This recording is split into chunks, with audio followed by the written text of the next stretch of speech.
Shalom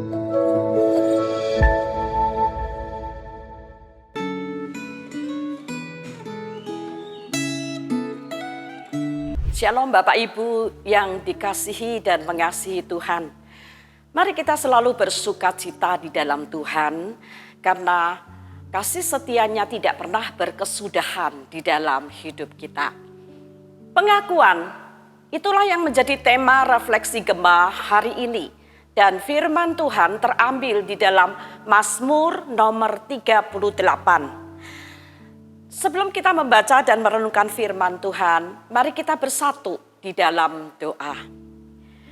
Ya Bapa, kami mau bersuka cita di dalam Tuhan karena kami menyadari betapa Engkau sangat mengasihi kami. Kasih-Mu Engkau nyatakan saat ini ketika Engkau berkenan berbicara kepada kami melalui kebenaran firman-Mu. Kerinduan dan permohonan kami adalah supaya melalui firman-Mu kami semakin diajar, dibentuk, diubah, dan disucikan. Terima kasih Tuhan, terima kasih. Hanya di dalam nama Tuhan Yesus kami mengucap syukur dan berdoa. Amin. Dari Mazmur nomor 38 ini saya hanya akan membaca di ayat 2-3, kemudian dilanjutkan di ayat 19 dan ayat 22-23. Demikian bunyi firman Tuhan.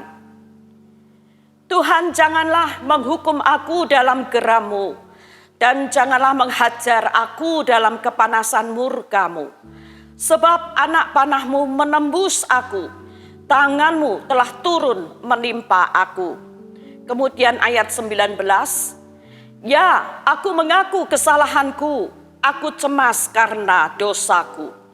Ayat 22, jangan tinggalkan aku ya Tuhan Allahku, janganlah jauh daripadaku. Segeralah menolong aku ya Tuhan, keselamatanku. Saudara-saudara, pernahkah saudara-saudara sakit? Saya yakin jawaban kita semua pasti mengatakan tidak pernah. Maksud saya, tidak pernah sekali, tetapi berulang kali. Apakah sakit yang ringan, yang bisa hanya minum obat, istirahat, lalu cepat sembuh? Atau sakit yang cukup parah, yang saudara harus dirawat di rumah sakit? Saudara, waktu kita sedang sakit, kita bisa merasakan penderitaan. Nah, Daud di dalam Mazmurnya ini rupanya juga sedang mengalami penderitaan. Kalau kita perhatikan di awal dan akhir Mazmur ini, Daud meratap. Daud berduka atas sakit yang dideritanya. Nah, itu dinyatakan di dalam ratapannya. Dia katakan tidak ada yang sehat pada daging dan tulang-tulangku. Luka-lukaku pun berbau busuk dan bernanah. Saudara, Daud juga mengalami tekanan mental yang berat. Dia katakan jantungnya berdebar-debar.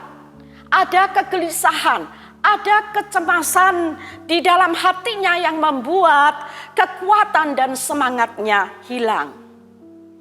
Nah, saudara-saudara, selain sakit fisik yang dideritanya, Daud juga meratap karena dia ditinggalkan oleh sahabat, teman, dan sanak saudaranya. Dia juga saat itu diburu musuh-musuhnya sepanjang hari. Saudara, di sini Daud mengkaitkan penderitaan yang dialaminya dengan dosa. Dia memandang penderitaannya itu adalah sebagai hukuman Tuhan atas dosa-dosanya. Oleh karena itu Daud lagi-lagi meratap. Dia katakan, Tuhan, janganlah menghukum aku dalam geram-Mu. Janganlah menghajar aku dalam kepanasan murka-Mu. Anak panah-Mu telah menembus aku dan tangan-Mu telah turun menimpa aku. Saudara-saudara, di sini Daud mengkaitkan penderitaan yang dialaminya dengan dosa. Dia memandang penderitaan itu sebagai hukuman Tuhan atas dosa-dosanya. Oleh karena itu Daud lagi-lagi meratap. Dia mengatakan, Tuhan, Janganlah menghukum aku dalam gerammu. Janganlah menghajar aku di dalam kepanasan murkamu. Karena anak panahmu telah menembus aku dan tanganmu telah turun menimpa aku. Saudara-saudara, kondisi ini sangat amat membuat Daud menderita.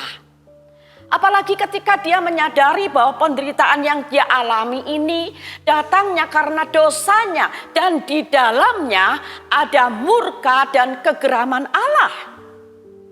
Dan Daud bukan saja menderita secara fisik, tetapi juga secara mental dan secara rohani. Oleh karena itu di dalam kegentarannya Daud mengakui segala kesalahan dan dosanya di hadapan Tuhan. Dia katakan, "Ya Tuhan, aku mengaku kesalahanku. Semua yang menimpaku karena dosaku, karena kebodohanku." Dan di dalam pengakuannya ini, saudara, Daud juga menaruh pengharapannya kepada Tuhan. Bahwa Tuhan akan mendengar ratapannya dan mendengar pengakuan dosanya. Bahwa Tuhan tidak akan meninggalkan dia. Bahwa Tuhan akan segera menolong dan menyelamatkannya. Saudara-saudara, apa yang bisa kita pelajari dari Mazmur ratapan Daud ini? Ada dua hal yang bisa kita pelajari. Yaitu yang pertama, betapa pentingnya untuk menyadari dan segera mengakui segala kesalahan dan dosa kita yang dinyatakan melalui penderitaan yang kita alami. Apakah penderitaan itu melalui sakit penyakit? Apakah penderitaan itu melalui tekanan hidup? Apakah penderitaan itu kita merasakan kita ditinggalkan oleh Allah? Yang kedua, kita bisa belajar betapa pentingnya untuk segera bertobat, meninggalkan dosa-dosa kita dan kebodohan kita untuk kembali kepada jalan Tuhan. Pertobatan yang tentunya disertai dengan sebuah pengharapan bahwa Tuhan akan mengampuni dan memulihkan keadaan kita. Bahwa Tuhan akan menyatakan kembali kasih-Nya kepada kita. Baiklah, setiap kita saudara memahami bahwa seringkali Allah menggunakan atau memakai penderitaan untuk membawa kita kepada pertobatan. Hal ini bisa saudara lihat secara jelas di dalam Ibrani pasal 12 ayat 5 sampai 11. Saudara-saudara bisa membacanya sendiri. Nah, salah satu kutipan dari seorang pengkhotbah dan penulis buku rohani yang dipakai Tuhan secara luar biasa, yaitu J.C. Ryle, tertulis, "Kesehatan adalah hal yang baik. Namun sakit penyakit lebih baik jika itu menuntun kita kepada Allah." Saudara-saudara, saya tidak tahu apa yang menjadi kondisi saudara saat ini. Jikalau saudara saat ini ada di dalam kondisi yang tidak baik, tidak ada salahnya untuk introspeksi diri. Apakah saudara telah melakukan suatu kebodohan, yaitu dosa? Dan jika saudara menyadari memang ada dosa yang telah saudara lakukan, maka segeralah untuk mengakuinya di hadapan Tuhan. Saudara, jangan menganggap remeh atau menganggap enteng dosa. Jangan sampai membuat Tuhan geram dan murka atas kita. Segeralah bertobat dan memohon Tuhan untuk mengampuni dan menyelamatkan kita. Kiranya Tuhan menolong setiap kita. Mari kita berdoa.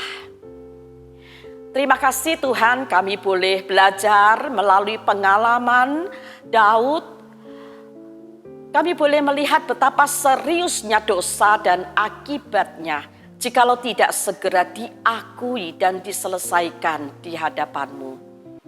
Oleh karena itu ya Tuhan, tolonglah setiap kami supaya kami tetap menjaga hati kami untuk selalu takut kepadamu, menjaga hidup kami seturut dengan firman-Mu dan kebenaran-Mu. Tolonglah setiap kami tanpa terkecuali Tuhan. Kami mengucap syukur hanya di dalam nama Tuhan Yesus. Amin. Tuhan memberkati kita semua.